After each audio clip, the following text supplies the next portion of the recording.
As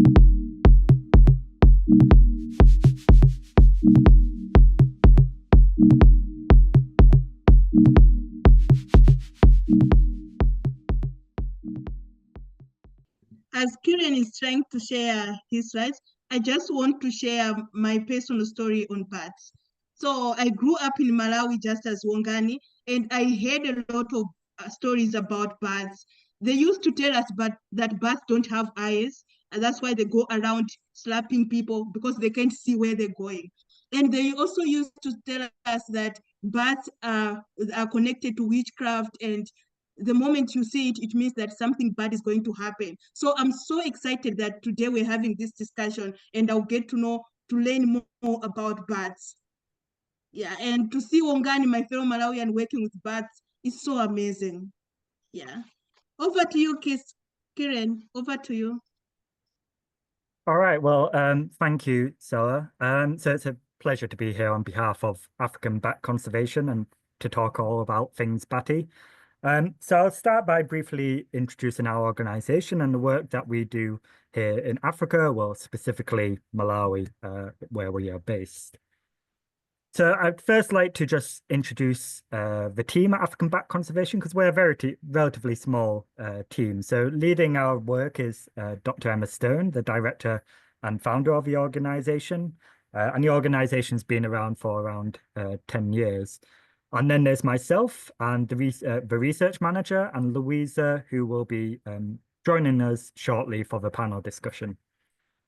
We have Esther as well.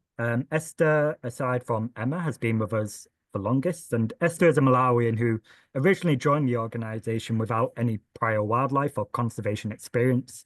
But through her own dedication and learning, she has become an invaluable member of the ABC team. And lastly, we have two students who are working with at the moment, Lewis and Felix, who are conducting some research with us here in Malawi, and I'll talk about them in a little more in a second. So what do we do here at African Bat Conservation and why? So, well, bats are in Africa in decline due to persecution, habitat loss, and roost destruction, kind of like many places globally, but it's kind of even a larger problem in African areas. So hundreds of bats are killed daily in Malawi through fumigation and just direct destruction of their roost sites. Therefore, African Bat Conservation are working to save bats using a number of different approaches. This includes applied research, it includes conservation, and education and outreach. So these are the three main goals of the organization and the way we look at moving forward. So our organization has a number of research-related projects that are a staple part of the work that we do. These projects focused on applied conservation research to conserve species and their habitats and inform conservation practice. This includes supporting undergraduates, masters, and PhD students in their research.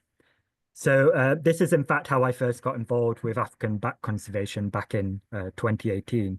So I was here for 2 months during that period for my master's research, and I was undertaking a study on Mauritian tomb bats, the ones that you can see on the right here. And so I was trying to understand their roosting preferences in urban environments, which I was fortunate enough to manage to publish with African Bat Conservation.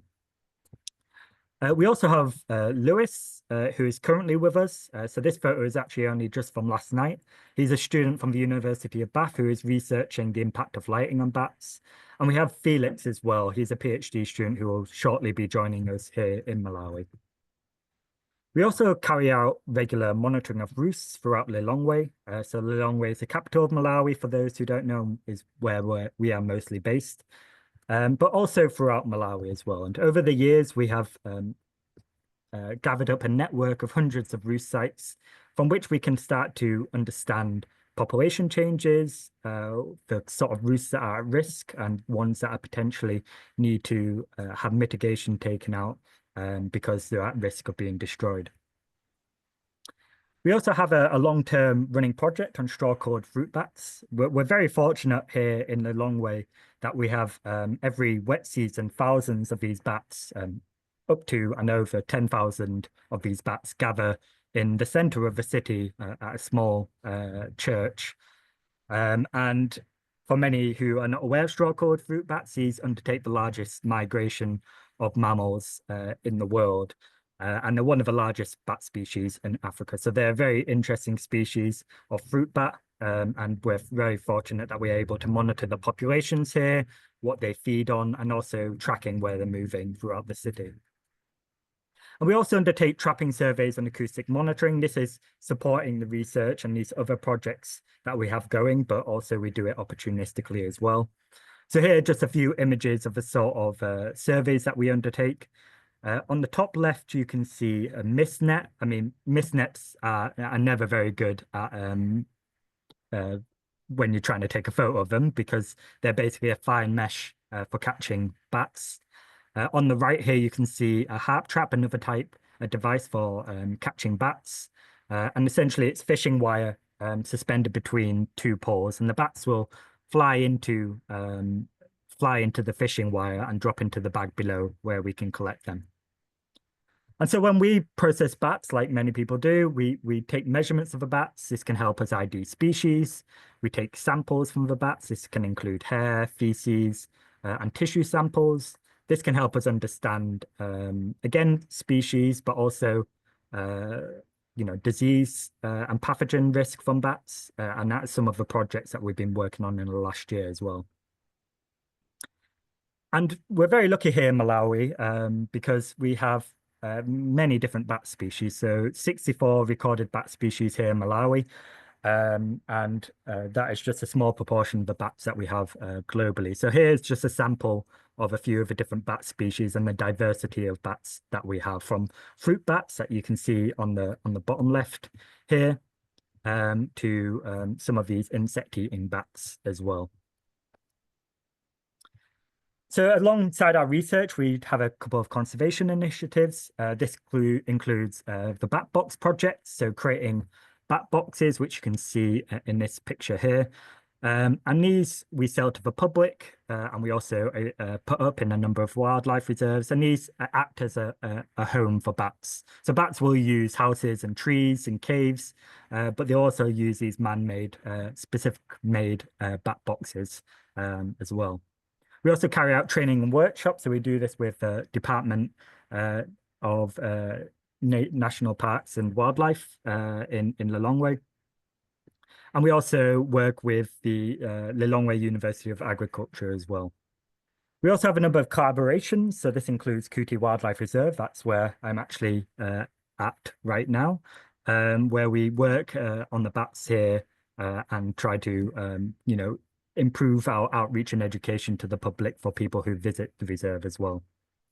We also work with Maula Parish Catholic Church. So that's the church where we had all these straw-colored fruit bats. And we work closely with them in monitoring these bats and helping to conserve them at their roost sites.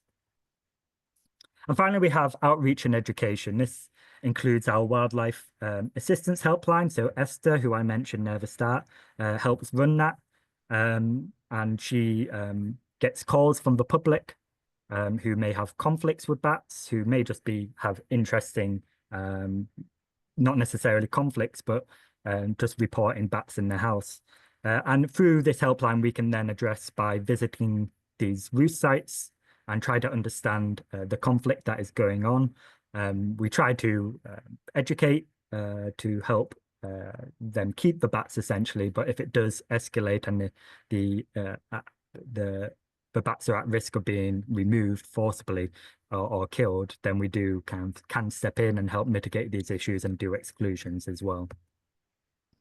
And we also do bat talks as well to schools, churches, and to the public to try to spread awareness and educate the public on bats and the benefits that they can provide to people. And finally, we do a number of bat walks as well. So this feeds into our outreach and education, where we show people the bats. And because a lot of people often have these misconceptions about bats, but have never actually seen a bat before properly in the hand or actually observe them. They just don't really pay too much attention to them. So I find that when you actually bring people to bats and they see them, they gain a great a new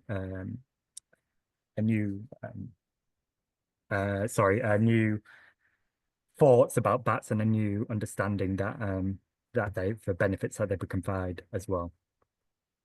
So with that, I'd like to say thank you, and I'll pass you back to Sarah. Thank you so much, Karen. This was very interesting to see that you even go as far as collecting samples from the bats.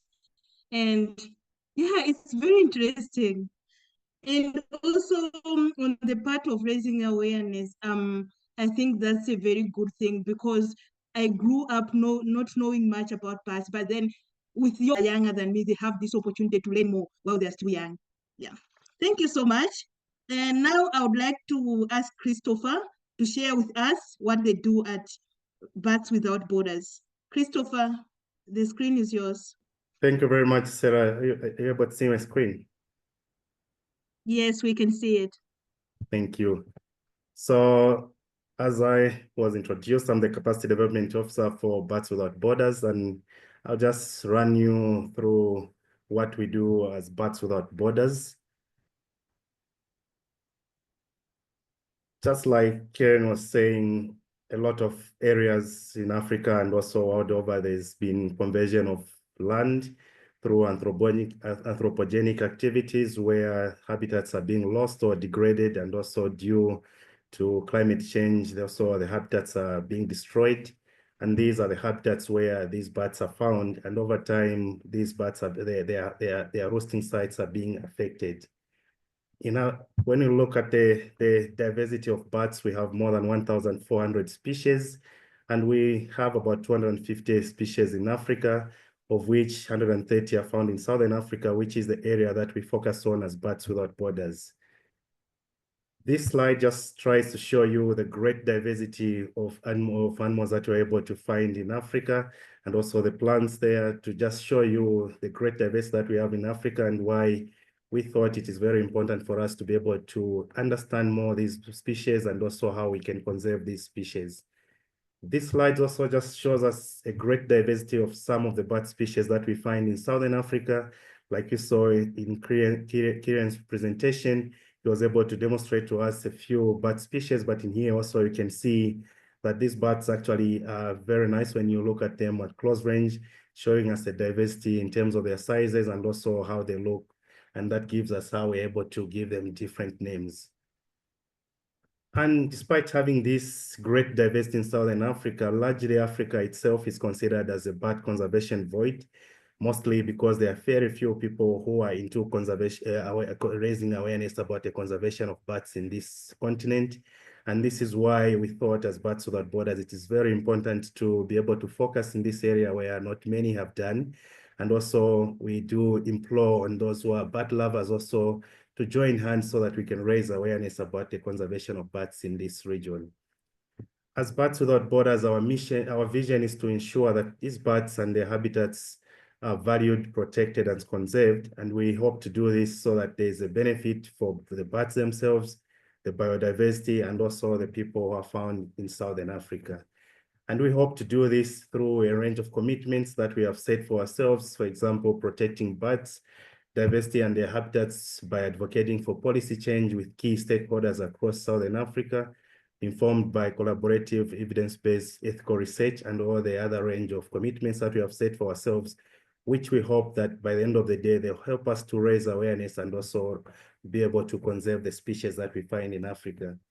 The work that we do at Bats Without Borders is focused in 4 areas. There's applied research, where we're able to do some research into the distribution of the bats, the ecology, and also some threats. But also we do capacity strengthening by training the locals in Africa so that they can then go out in their different communities to raise awareness about bats. We do engagement also with the community and schools. And also we do want to achieve this through conservation action. Just to summarize the impact that we have had so far as Bats Without Borders in Southern Africa, we have been able to fund 11 internships, one of which was the one where Ongani was involved. We've been able to help with 10 student projects. We've run 27 workshops in bat ecology, conservation, and also early career development. And just to advertise here also as Bats Without Borders, we do run a series called Wednesday Winged Webinars, which run every fourth Wednesday of a month, starting from March up until November. We also organize conferences, mostly for students who are studying bats in Africa, bringing them together so that then they can be able to share and also collaborate with each other. And to date, this has helped us to be able to engage with about 105 participants from 21 countries. We visit schools. We've done about 52 visits to different schools. And out of this, we have developed 8 lessons plans, which we are calling the Classroom Without Walls, which we're able to deliver when we visit these schools. But just like what you heard from Kiren, we also run bat talks, bat walks, and also other events when we're invited wherever it is possible to talk about bats. We love bats, and we go there and be able to explain to people with a view of changing the attitude and also the perceptions that people have, one of which is like this, which is happening today. And all this work that we do at Bats Without Borders helps to contribute to 7 Sustainable Development Goals. We also run a series called Women in Bat Science. This is aimed to celebrate the great work being carried out by women working on African bats.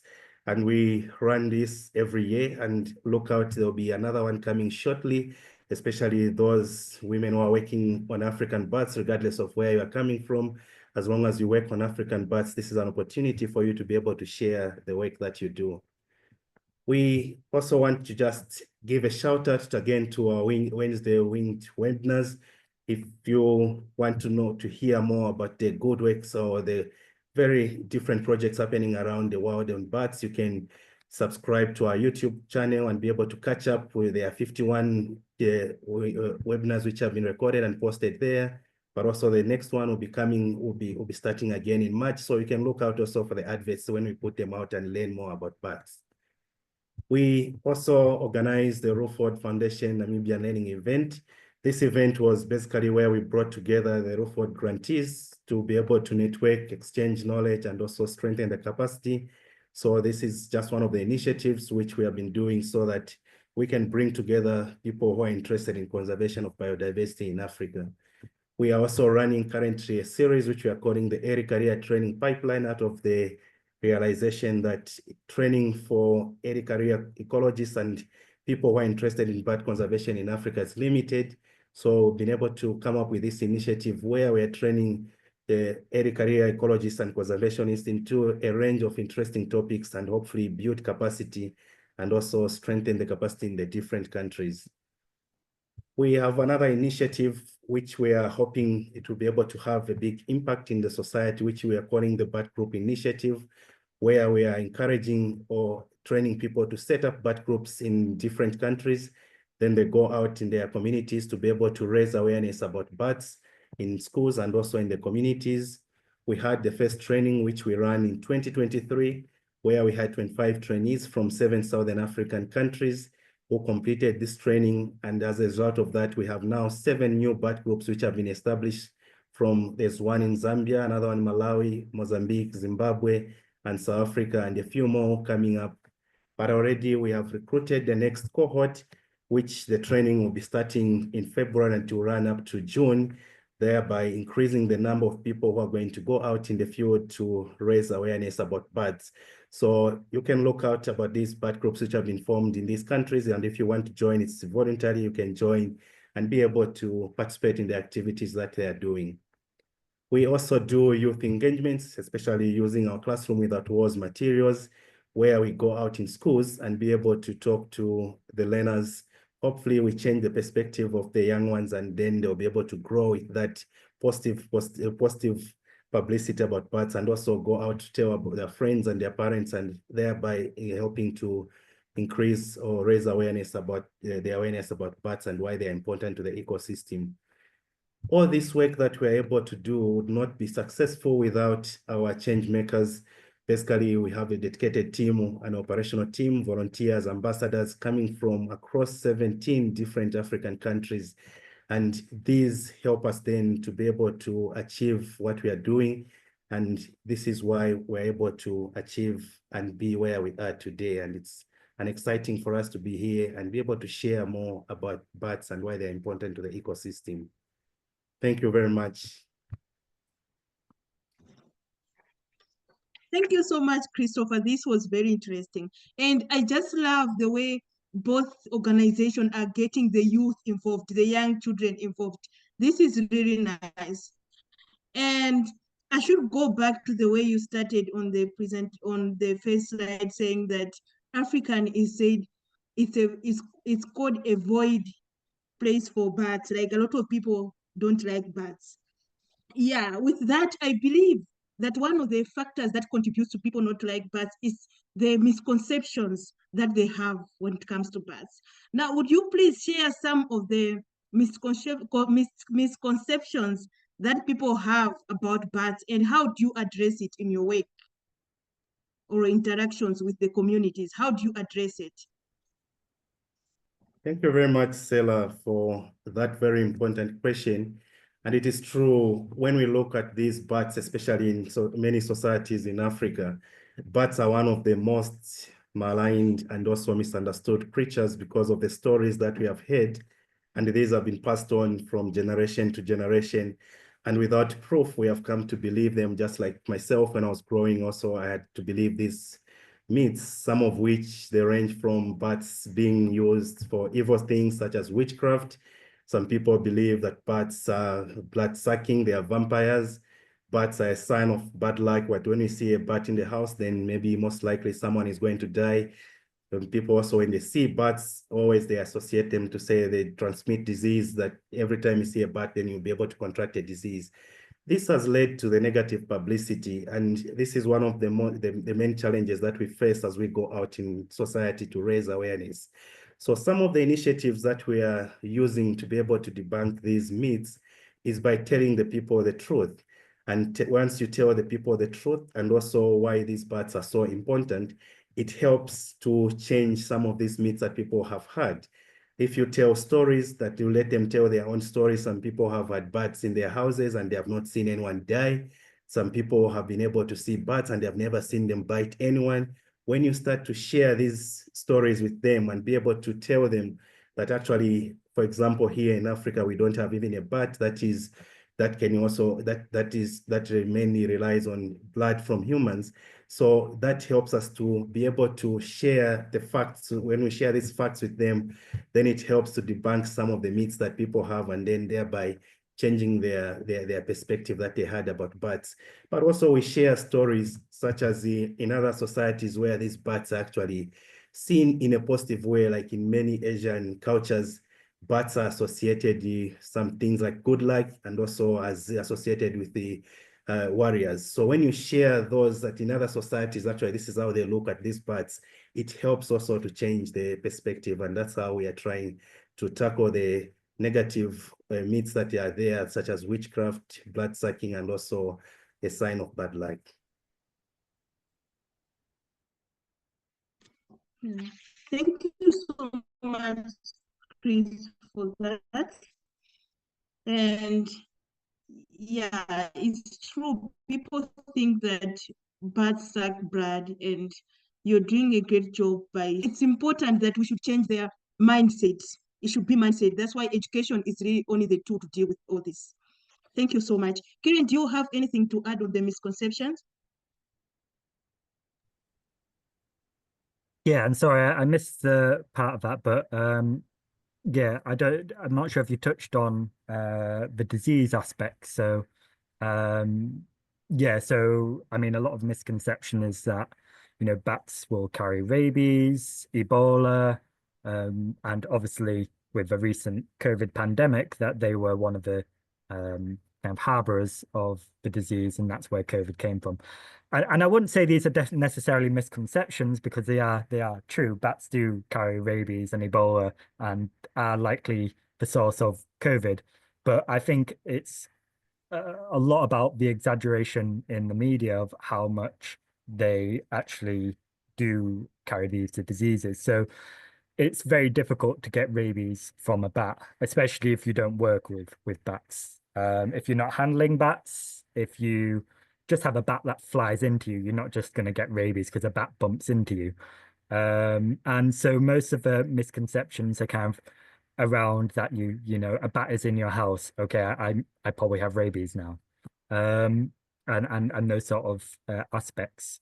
So it's when it comes to that, it's a lot about just raising awareness of the fact that, you know, as long as you do have to be careful because they can carry these diseases. But if you see a bat, you know, if you think it's got a disease or if you're worried at all, just don't touch it. Contact, you know, a wildlife organization because, you know, you may not necessarily have a bat organization in your area. That's a very limited space in Africa where you can have easy contact. But a lot of wildlife organizations, you know, veterinaries will come and collect bats. If in doubt, don't touch a bat.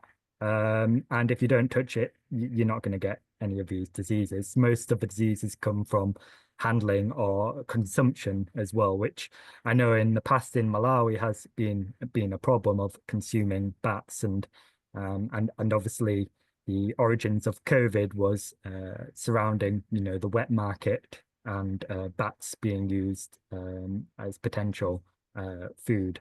I won't say too much more about that because we will be going into more details, I think, in a later question. But yeah, it's one of those misconceptions that all bats carry diseases, but it's not the case. Thank you so much, Kiren, for that. It's true, it's really is exaggerated, but if you look into the percentage of people who get rabies from dogs, it's a lot. People get rabies from dogs more than they do from bats because it's rare for a bat to bite a person. Yeah, that's very true. Thank you so much for that. Yeah. So before we go into talking much how we can balance that one, I would like to hear from you, Kiren. You have worked in different countries with different habitats to the bats. Can you explain to us how do they differ? How do bats differ in different countries when it comes to behavior, ecology? Yeah. Yeah. So, I mean, firstly, just to kind of touch on what was said before as well. So we've nearly got 1,500 species of bats globally, and I'm sure it's over that. We just haven't identified them there. So there's an incredible diversity ranging from bats the size of your thumb to bats with wingspans of nearly 2 meters. I mean, actually, I'll just show you. I do have a photo of this just to highlight the difference. So let me just share this.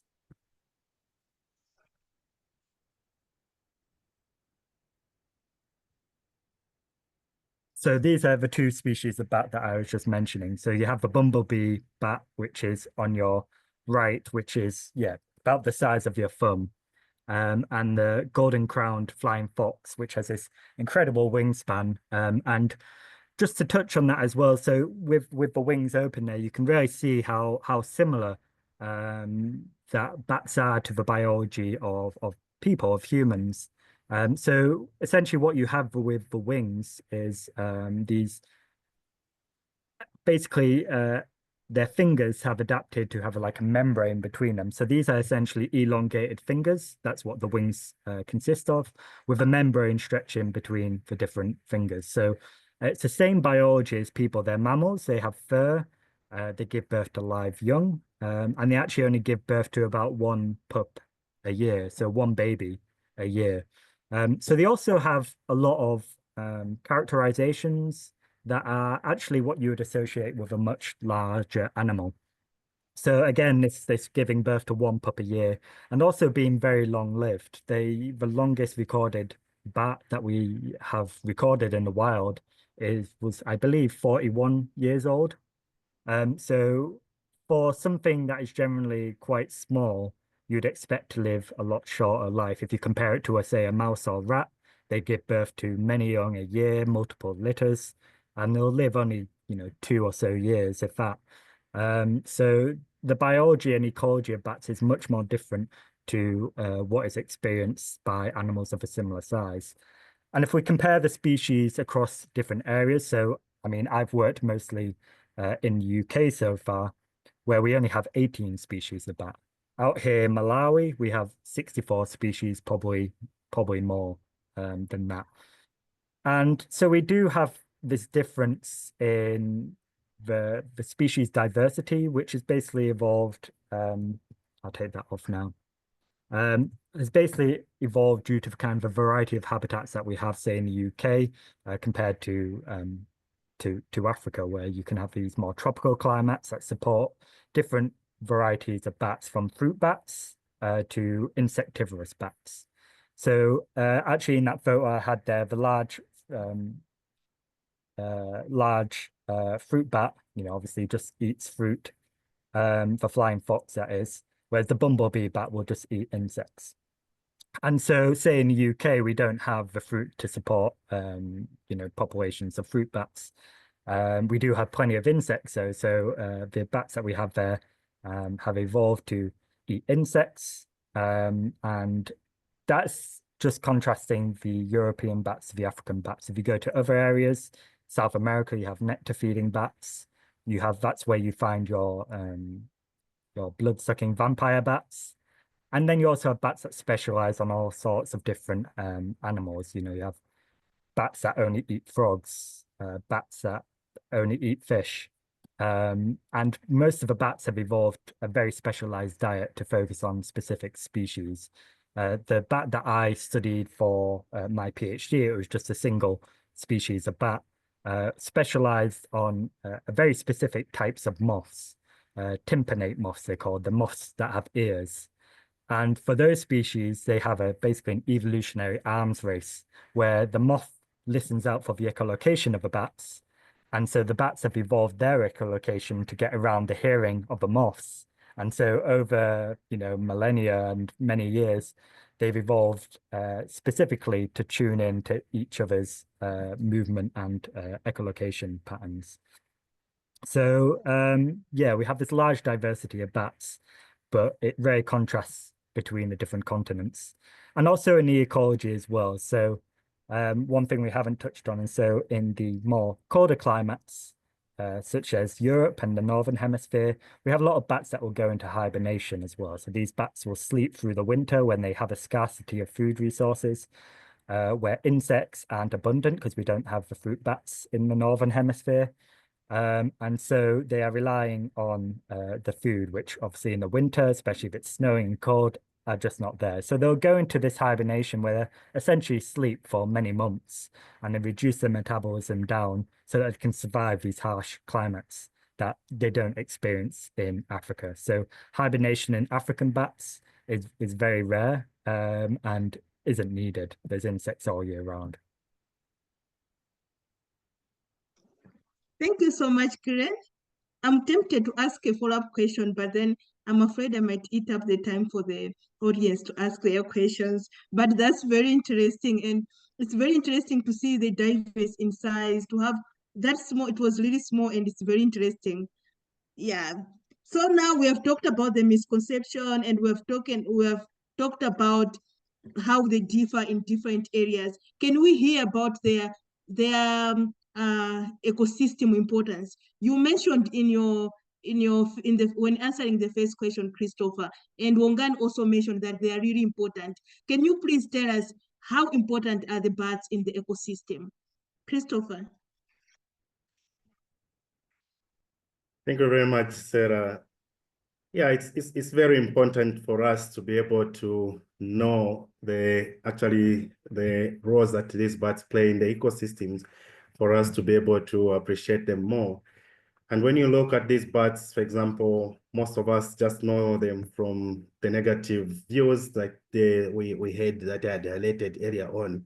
But when you start to understand these bats and the roles which they do, which ranges from pollinating plants and also seed dispersal and also pest control, these are the main roles which these bats play in the ecosystem. So as the bats, some of them, they are specialized in feeding on nectar. And as they go around from flower to flower feeding on this nectar, then they help this pollen to be able to they take along the pollen. And as they are moving from flower to flower, they help to disperse these, to be able to pollinate these plants. but also seed dispersal, many of the plants that the indigenous fruit trees that we have, especially in Africa, a variety of them like the masukos, the mpondos, and the like. These mostly are what these bats feed on. They also feed on guavas and things like that. And as they feed on these, they help to be able to disperse the seeds, but not just the seeds of the fruit trees, but also just other native trees.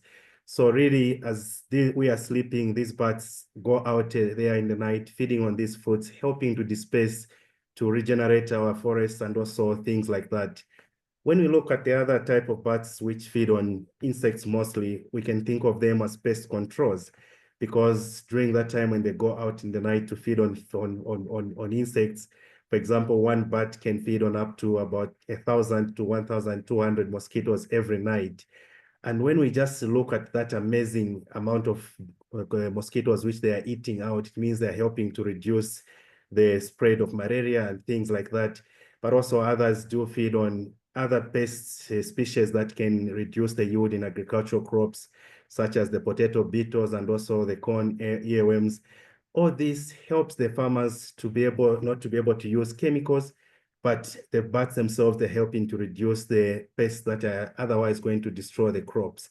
So when you start to look at the roles which these bats play, ranging from pollination, seed dispersal, and pest control, then we start to appreciate them more and see that actually we need bats more in our in the ecosystem. And also there's no harm having them nearby us because they help us to be able to control some of the pests such as mosquitoes and the like. So these are some of the roles which these bats play, other than also them being part of the food chain where they are food to other animals, such as some snakes who feed on them and also some birds of prey who feed on them. So they help also to maintain the balance in the ecosystem when they're there. Thank you very much. Thank you, Christopher. I'm now tempted to start layering the bats so that I can stop using the mosquito net, because 1.2 mosquitoes in an hour, that's quite a lot. And we can control the mosquitoes using the bats. And this is my very first time hearing that they are pollinators. When we hear of pollination, we only think about the insect, we only think of the bees, but we don't think about the bats. Thank you so much for letting us know about that. And also, it's quite interesting when you said they can be used as pesticides, pest control, to control pest in agriculture. That carries it to the next question that I have for you, Chris. So how can we balance the need to conserve bats and at the same time meeting the need of the people? Because people have needs like they want agriculture, and at the same time you're saying that they can be used to control agriculture, but there are some things like they don't want to stay with bats, they're afraid of bats. How can we balance the need? Urbanization is coming in, people want to cut trees and build buildings. How can we balance the human need and bat conservation? Yes, that's a very interesting question. And I think we can think of balancing the bats and also the needs for humans in many ways. One of which some people, even around just their homes, they will be able to deliberately plant trees and also just make habitats where bats then can be able to use as roosts. One way what we can balance also the conservation, especially in areas that have already been disturbed, we can balance by doing what Kieran was talking about, introducing bat boxes in those areas where the natural trees and also the natural roots for these bats have been disturbed. But when you look at balancing, for example, the need for conservation and also agriculture, it is about having the correct understanding that actually bats do have a benefit and also help us to increase the yields in those fields by feeding on the pest species that can otherwise be destroying the crops and also reducing the yields. So by engaging in those agricultural activities, which still maintain living some natural vegetation around, and also where you know that this is where the roosts for bats are, avoiding those areas so that we don't disturb them, That way, it will be possible for us to be able to balance the human needs and also bat conservation. So it is also important that when we want to develop certain areas, it is good to get a qualified person to be able to assess that area. If it is an area which is maybe a major risk for bats, and then we can think of if there's an alternative area where we can do that development or not.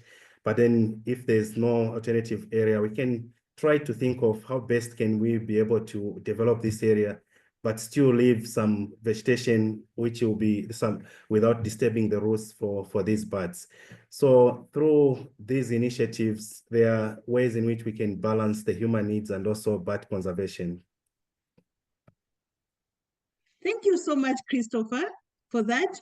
And now, Kiran, you talked about people talking about bats contributing to some diseases like rabies, SARS, COVID-19.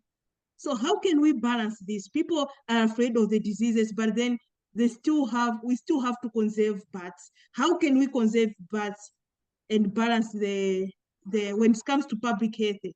How can we do it?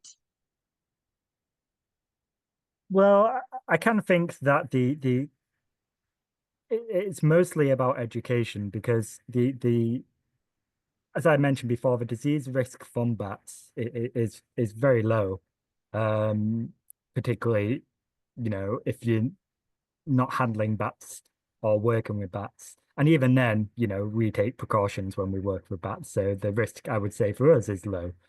And many of his diseases, such as rabies as well, can be mitigated very much. So even when it comes to, dogs and cats, and if someone thinks that they have been bitten by an animal that has rabies, then, going through the full course of post-exposure rabies vaccinations, you're 100% fine through that. And a lot of people probably don't understand that rabies is completely preventable. And as I said before, just avoiding touching animals is the main thing. So I think there's nothing particularly that is worrisome from bats as long as you take the precautions. The origins of COVID, as I mentioned before, came about because of, the wet market and possible consumption of bats. So it's spreading awareness of how these diseases can spread rather than trying to prevent the diseases exactly, at least as bat conservationists, without the background to be able to prevent these diseases myself. I'll leave that to the experts. But as someone who works more in kind of the conservation and protection of bats, I think our role is more to increase the education and awareness about these diseases and how they can be prevented, rather than actually actively trying to stop these diseases. Because in most cases, they're not a risk to people. Not that you don't have to be aware and cautious when you're approaching animals, but this is the same with all animals. And I think touching on the kind of the misconceptions of bats as well as disease reservoirs, which is partly true, but more diseases come from birds than bats. And I'm not putting all the blame on birds either, but just to highlight that, I think the media skewed it towards bats, where most of the emerging zoonotic diseases are coming from birds and other wildlife, not necessarily bats. Thank you so much, Kiran. I love the way you've put it. And there is a quote that I love so much, which says, education is the greatest weapon to change the world. Yeah, so it's true. The only weapon that we can use to make people understand is through education and raising awareness. Thank you so much. While I still have you, Kiran, can you share with us how does technology such as acoustic monitoring and camera capture or how is it used when it comes to bird conservation? Yeah, so I mean, I guess I should talk about a bit the ecology biology of bats when it comes to using acoustic monitoring, because many bats, but not all bats, echolocate. So for those of you who are not familiar with echolocation, it's essentially producing sounds either from the throat or the nose, which they can use as it bounces off objects and the timing of the arrival as it comes back. And then they can kind of create a picture around them using the kind of sound waves and the time of arrival of that sound. I mean, on that, bats are not blind. I think that might have been mentioned. Bats can have very good eyesight. And especially some bats, such as the fruit bats, generally don't echolocate at all. So they have no echolocation. They have large eyes. And so they perceive the world, without the use of echolocation. And so what acoustic detectors do is you can deploy them, and it's basically a device with a microphone attached to it. And they'll be able to record the sounds of the bats as they echolocate when they're navigating. So when bats are flying around, they'll be producing echolocation calls to perceive their environment. And you can use these echolocation calls to gain some information about bats. So this can be specific species of the bats and the activities that they're undertaking. So it's not necessarily easy to ID all species of bats from their echolocation, especially African bats, because we're still kind of in the process of building like an acoustic library to be able to identify species. But looking back at, where I've done a lot of my work in the UK, we have quite a good acoustic library to be able to identify species from their echolocation calls. And now AI, with the advancement of AI, it's getting much more advanced at being able to pick up some of these bat species which have very similar calls. And acoustic monitoring in general, can be very useful at understanding where bats are present and how abundant they are in that particular habitat. So for instance, during my PhD, I was deploying acoustic bat detectors across many woodlands across the UK. It was 80 woodlands, and I was searching for a very specific species of bat. And so through my work, I was able to identify woodlands where these bats were present, particularly in large numbers where they're forming colonies. And from that, we can target woodlands to protect, to conserve, and to, perhaps even woodlands that haven't got the features suitable for bats, but which with improved conservation work, you can help improve the features that the bats look for, such as trees with lots of cracks and crevices and loose bark, which, would be very beneficial for bats. And there's a number of techniques you can use that can actually help actively at creating these features for bats. And so acoustics have been used, and someone mentioned as well in their talk, in the chat, sorry, about citizen science. And I was using citizen science for my project because acoustic detectors can easily be deployed by members of the public without any wildlife background. And whilst they may struggle with the analysis part, but they can get actively involved at trying to place these into woodlands and different habitats and understand the distribution of bats. So for my project, I found that very useful. They have some other much larger projects across the UK. And I think in Australia as well, they had one for a while, which helped understand the distribution of bats.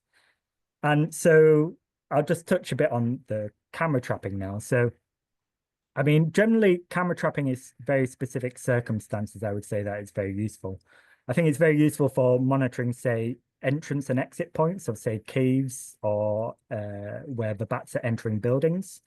I know, for instance, in the organization I used to work with, Vincent Wildlife Trust in the UK, they were monitoring a roost site where they were looking at, potential hunting of the bats as they were emerging from the roost.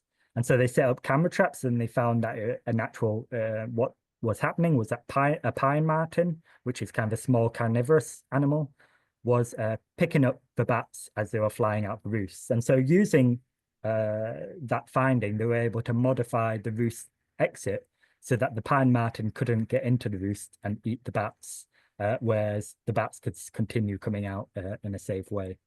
And so there's just a few of the different applications of these technologies that can be used. And I haven't really touched on radio tracking to understand where the bats are going and how and being able to locate the roost sites using radio tracking techniques. But maybe we'll touch on that a bit later.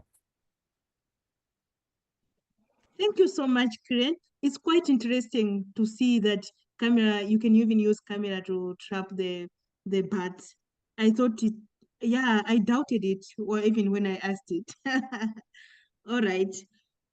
So now, Wangani, would like to hear from you.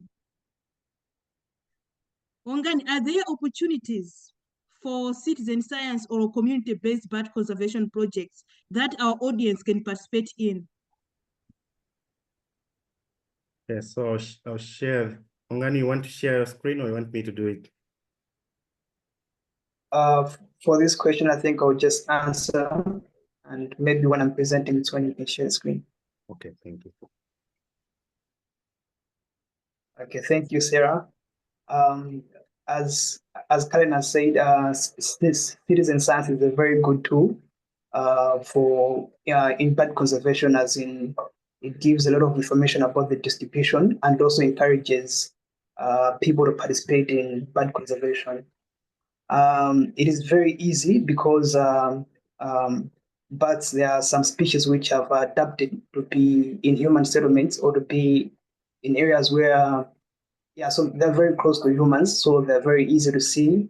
And also, citizen science programs are made very easy so that any average person can participate in them. Any opportunities for the audience to participate in, I would encourage anyone who is interested to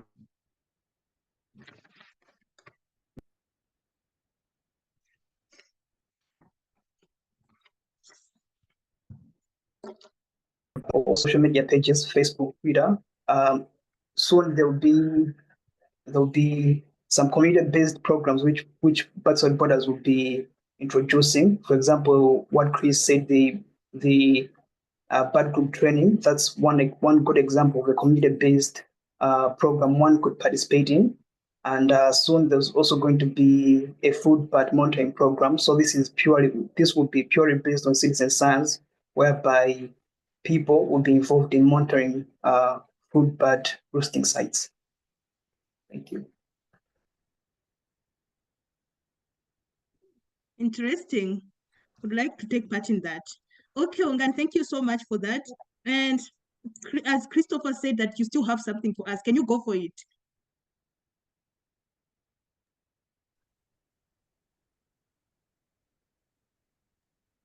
Can you just share the slide and then I'll allow Ongani to.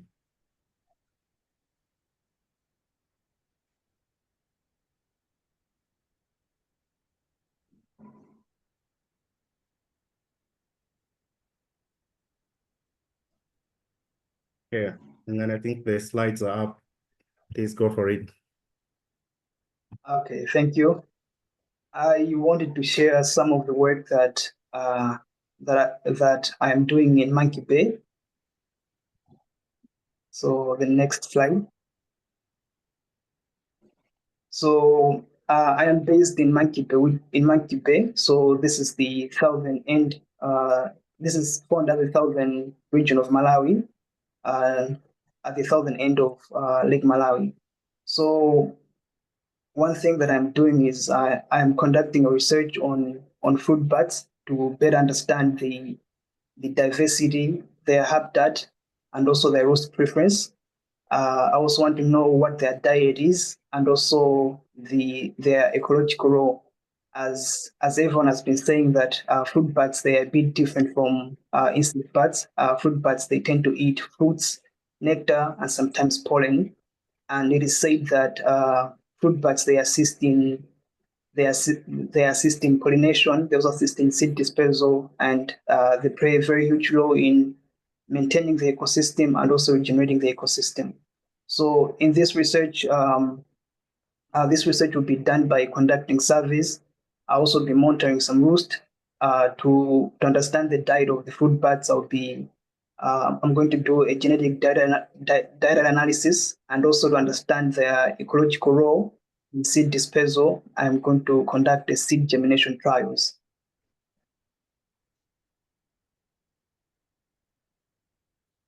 Next slide. So apart from research, I also do a lot of community engagement. I do this through roost surveys and also monitoring. And since most of the roosting sites that I have found, most of them they are inbuilt environment, so they're very close to you. They're very close to people. You can find a roost near a home compound or near a backyard. So when I'm going there to conduct the monitoring, I also take that as a chance to be engaging with the community, so that they should know that, so that they should be asking the questions that they have, and also they should also be seeing what I am doing on the food bed monitoring. Next slide.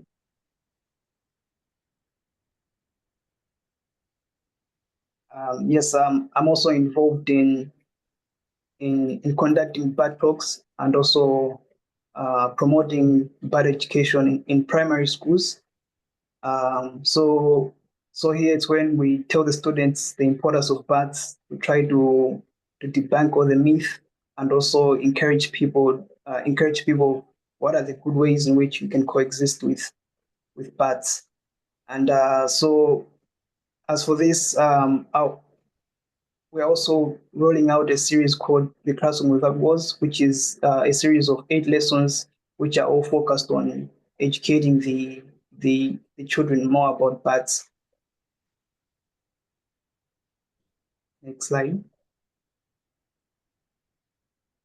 Another way that we do engagement, it's because here in Mangochi we have a national park, Lake Mara National Park. So we work together with these national park officers. We do a lot of capacity building, and we're also involving them to participate in our monitoring program, and also involving them to learn more about birds. I really think this this activity of engaging the community is a very good tool, as it helps people to actually see. It changes people to actually see the value of birds. So when they see you doing research on birds, or if they see you educating people on birds, those kind of activities, they really help people to change their mindset and also see that these birds, there's indeed a certain kind of value in them, and so this makes them to actually see the birds in another perception. And thank you. That marks the end of my presentation. Thank you so much, Wongani. This was really amazing, and you're doing a great job. The classroom, the thing that you said about classroom without walls is quite interesting, and I would love to go into one of your lessons. You said you have 30 lessons. Yeah, that would be nice to join and see how you interact with children. Thank you so much, Wongani, for sharing that. With time, this discussion is going on and it's really nice and will go on and on, but I feel like we should give an opportunity to the audience now to ask their questions. I know some of them, they're looking into it and they really want to ask a question. Thank you so much. So from the audience side, you can raise your hand if you have a question, your virtual hand if you have a question, and I'll ask you to unmute and ask your question. These are the experts. If you have any question on birds, these are the people. We shouldn't go back home to sleep with a question in our heads. No, let's get it here.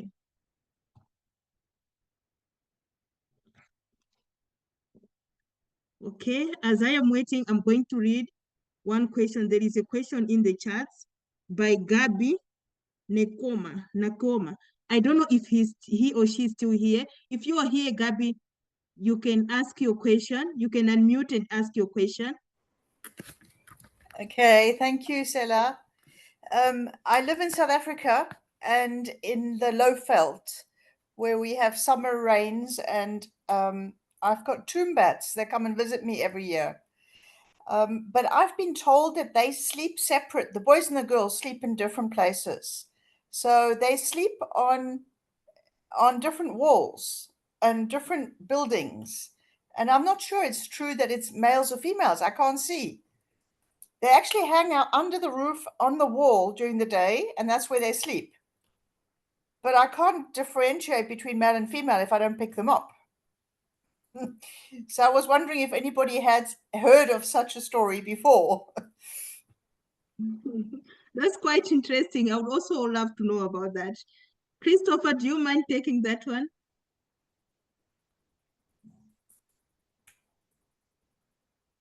Yes, I think what I can say on that one, I wouldn't have a conclusive answer to that because I wouldn't say that I've done so much work on the Mauritian tomb bat itself to be able to understand if that is really what happens or not. But I think if there's anyone from the audience who has an idea about that, I'd be able to share. But what I want to agree with Gabby is that it's very difficult. You cannot tell whether it is a male or it is a female bat if you're not able to hold it. Even when you hold it in the hand, you have to know what you're looking out for you to be able to differentiate between a male and a female bat. So I wouldn't have an exact answer to that one on the Mauritian tomb bat. Thank you, Yeah, Christopher. and I'll just add as well. I mean, I'm Yes, not too please. sure of the answer exactly.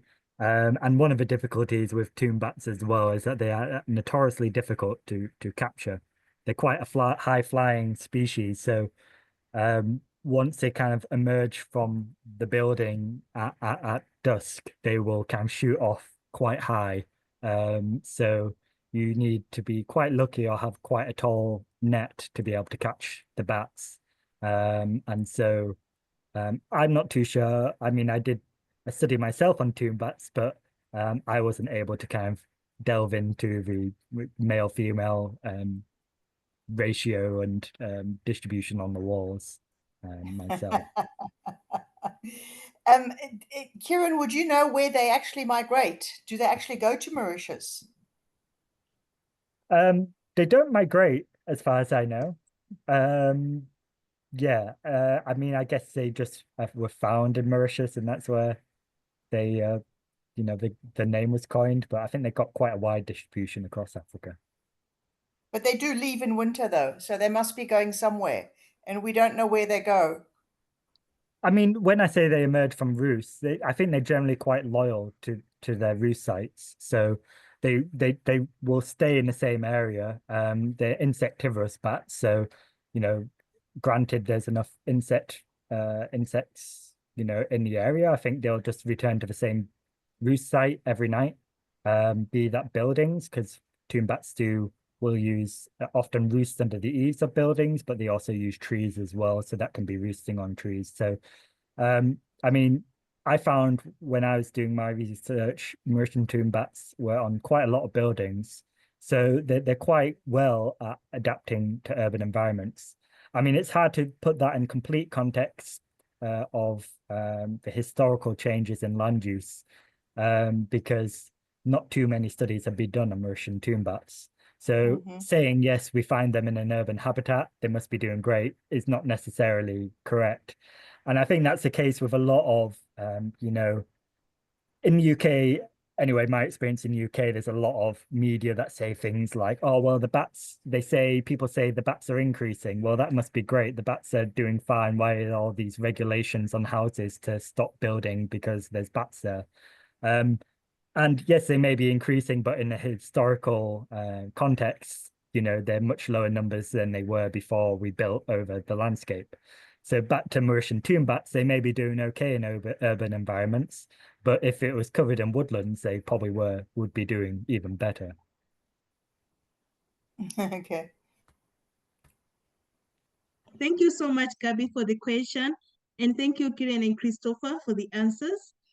Now I can see Simon is raising his hand. Can you go for it, Simon? Good evening, all.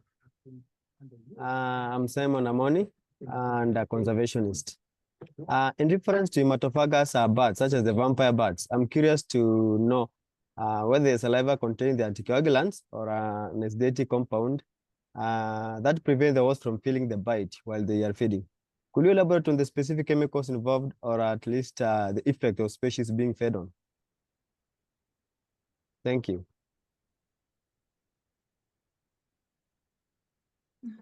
Kieran, do you want to go first? I'm not sure if I can answer that one.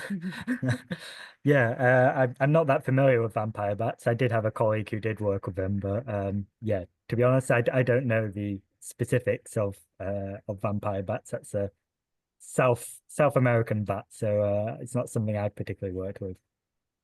I'm not sure if anybody else has. All right. For that, they know it's an assignment. It's an Okay. assignment for that one. Okay, I will wait for the answer. Maybe when Yeah. someone posts it on YouTube or somewhere I can go and refer to.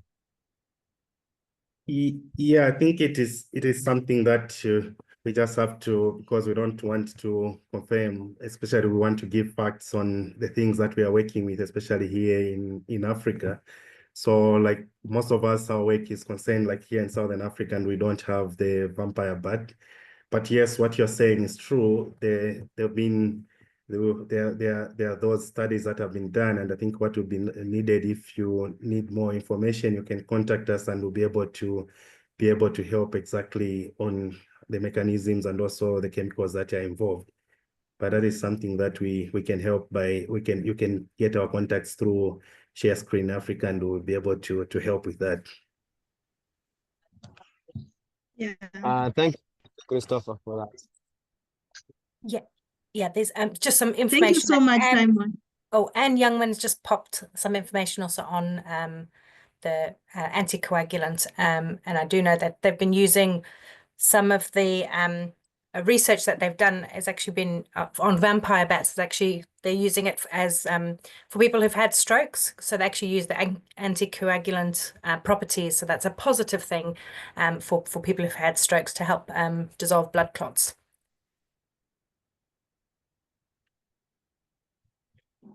Thank you so much, Rachel, for that. Thank you. So in the chat, there is also a question from Bruce. Bruce, are you still there? If you're there, can you unmute and ask your question?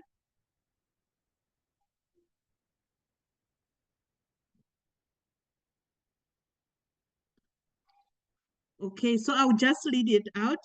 He's asking, how can the increase in population of bats affect our daily lives in any ways?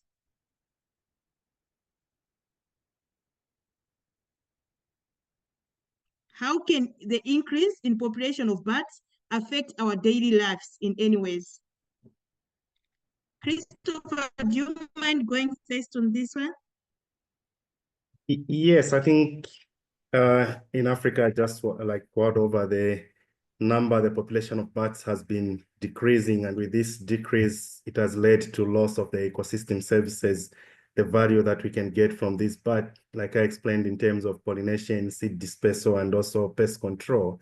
So as the population of these bats start to recover and start to get back to their normal populations, then we expect that we will be able to benefit more in terms of the positive things that these bats are able to do in terms of pollination, seed dispersal, and also pest control. But also this is one of the things that can be used as an indicator of an ecosystem, that an ecosystem is doing well. So I think we can benefit from it through the services that these bats are able to provide in the ecosystem. But I don't see how that can, I think I just see that in a positive sense. I don't know what Kirian can say.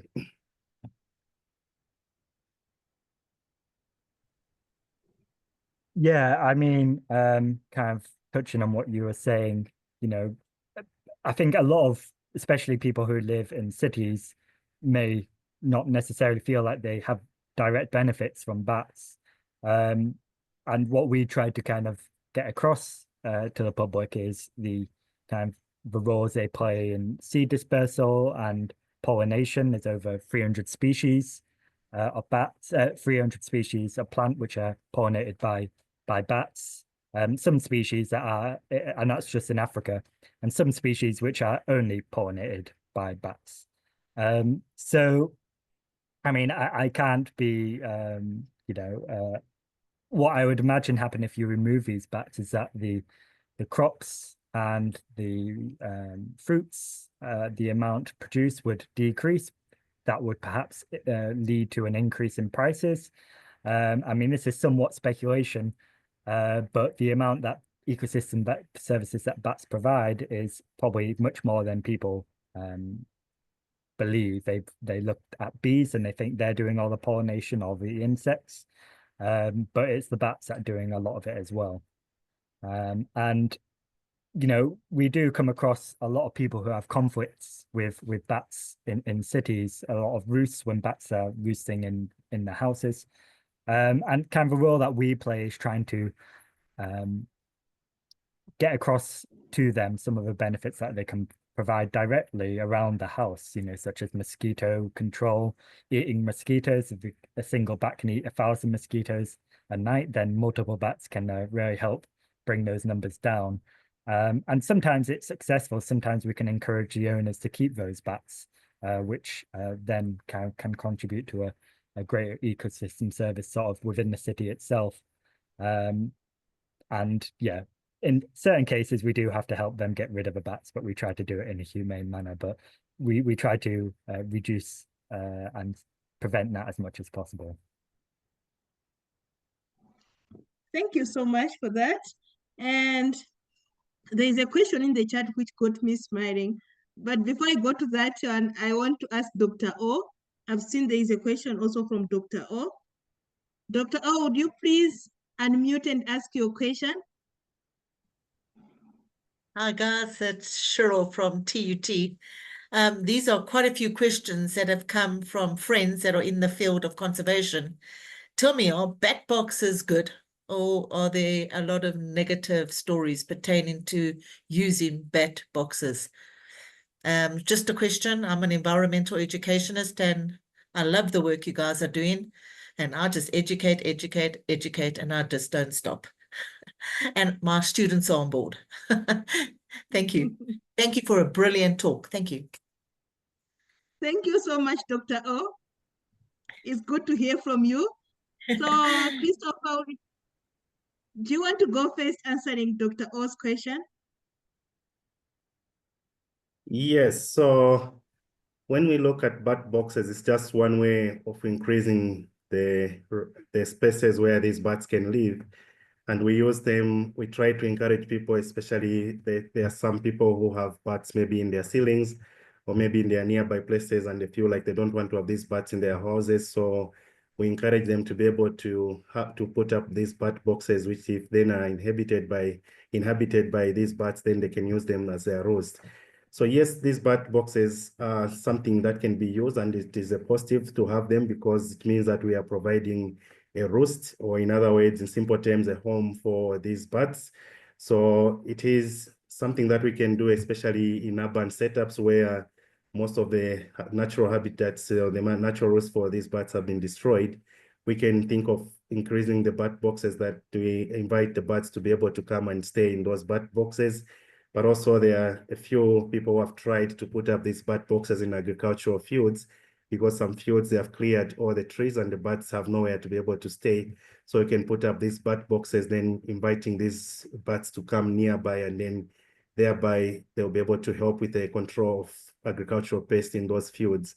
So yes, using bat boxes is a good thing to be able to do. I think it just depends on whether the bats are able to go in that bat box and be able to use it, and that bat box is not being disturbed, but otherwise it is a good thing. Thank you so much. Ask something else, Stella? Is it only insect-eating bats that are using them, or are there other species that may use them? That is an interesting question. I think mostly from what I know is that mostly these roosts, the bat boxes, are being used by the insect-eating bats, but I think it depends with the design on how you have made your bat box, the entry, and also the size of the bat box. Most of the fruit-eating bats, they prefer to be found mostly in very tall trees and things like that. So sometimes it might be a bit difficult to be able to lure them to come into the bat boxes. But I think depending on how you make the design and also how you place them at the height that you place them, it is possible that the fruit bats also could be able to use these bat boxes. Thank you, Christopher. Thank you. You're welcome. Thank you. Grant, do you have anything to add, or maybe we should move to the next? Yeah, I was just gonna kind of quickly add that, yeah, it's and Christopher spoke about it as well, but can the design of a bat box can really change what sort of bat species it can attract. So bat species have different kind of roosting requirements. Some will, so the stereotypical bat is, you know, free hanging, you know, from a you know, hanging upside down, you know, just hanging on by its two feet. But a lot of bats will just kind of cling to the wall rather than hanging kind of in an open space. So, you know, it really depends on the bat box that it will attract certain bat species. So if you provide a bat box with little kind of slots in, little cracks, and that'll, you know, attract certain species. But if you have a box which is kind of more open with plenty of space, that'll attract, say, horseshoe bats, for instance, that, you know, hang upside down, although they sometimes require larger spaces. And so, yeah, it can depend on the, you know, how successful your bat box is, you know, quite context dependent. You know, I know bat boxes being deployed in UK targeting certain species need to be designed in a certain way to make sure that they're actually going to attract the right species. And as Christopher said, like the size of the entrance is also a big thing as well. I mean, when we in Malawi started to put up bat boxes, and it's still a bit of an issue in some of the bat boxes, is that we made the gap too big. So instead of bats going in, things like bush babies went in. And so if a bush baby goes in there, a bat is not going to go in there. So yeah, you really need to kind of think of the different habitats that you're putting it in and the other species that might use them, because not only bats will like a nice little home that's already made for them. Thank you so much, Kiran. And there is a question which the question, this is a very funny question, and it's a very good way of ending the Q&A session. Cabello, do you mind unmuting and asking this question? This is a perfect question to end this session. It says, if loose bats could talk, what do you think would be the biggest complaint about humans? So we'll start with you, Wongani. Wongani, I saw a picture of you carrying a fruit bat. So what do you think would be the biggest complaint that they would have for us humans? If they could only speak, maybe let's say they're given 2 minutes to speak, what do you think they would say? Okay.